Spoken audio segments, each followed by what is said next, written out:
नमस्कार दोस्तों, कैसे हो आप सब। आज हम जानेंगे एसर इंडिया शेयर पे टारगेट 2024, 2025 और 2030 के बारे में। आखिर इन सालों में इस शेयर की वैल्यू कहां तक जा सकती है। तो दोस्तों देखिए, आने वाले 7 से 10 मिनट के अंदर आपको काफ़ी सारी चीज़ें जानने मिलेगी कंपनी के बारे में, और आपको ये भी पता चलेगा भाई कंपनी में लॉन्ग टर्म के लिए निवेश करना चाहिए, शॉर्ट टर्म के लिए निवेश करना चाहिए।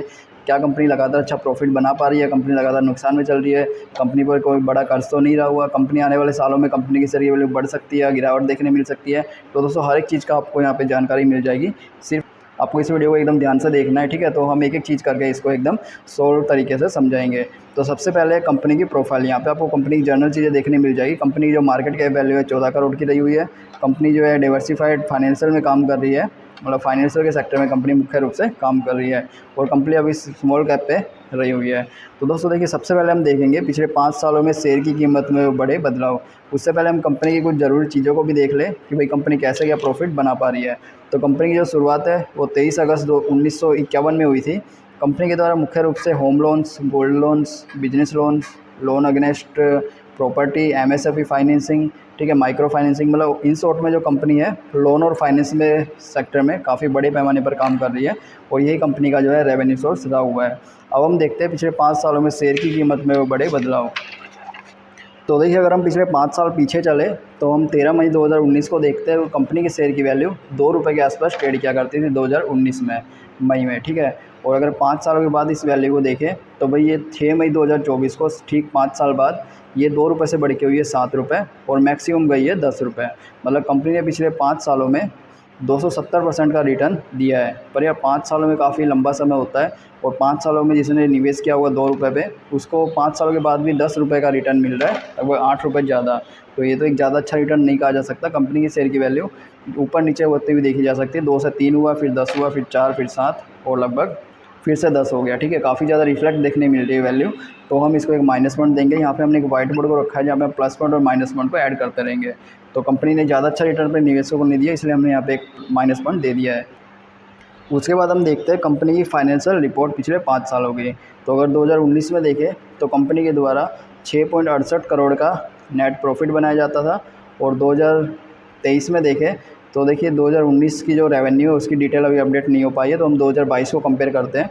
2020 को कंपेयर करते हैं। 2020 में कंपनी 22 करोड़ का रेवेन्यू बनाया करती थी, 21 करोड़ का रेवेन्यू बना रही है। तो मतलब कंपनी के रेवेन्यू में गिरावट देखने मिली है।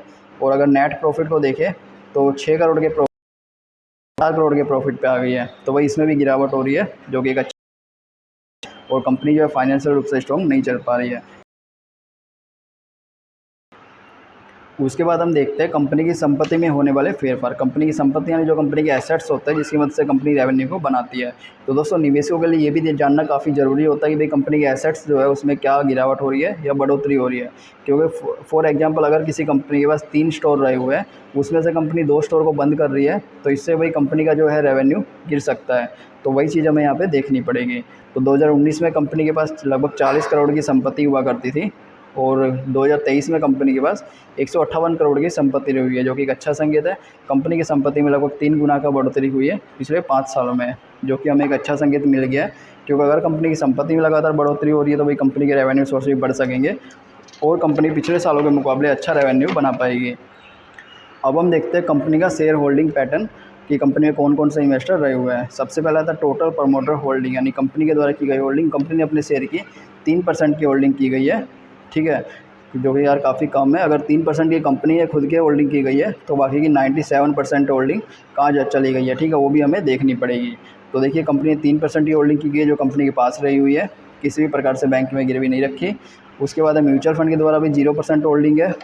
जो भारत के बड़े इन्वेस्टर हैं उनके द्वारा भी 0% होल्डिंग है। विदेशी इन्वेस्टर भी 0% रहे हुए हैं। तो वही देखिए पूरी होल्डिंग कंपनी की रिटेल इन्वेस्टर के पास रही हुई है 96%, जो कि एक अच्छा संकेत नहीं माना जाता।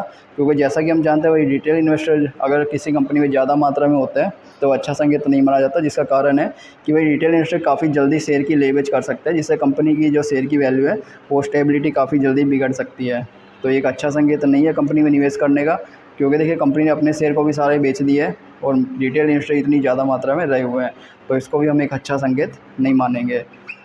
तो इसको हमने एक माइनस पॉइंट में रख दिया है। और अगर हम प्लस पॉइंट माइनस पॉइंट की बात करें तो इसमें हमें एक प्लस पॉइंट देखने मिला और 3 माइनस पॉइंट देखने मिले।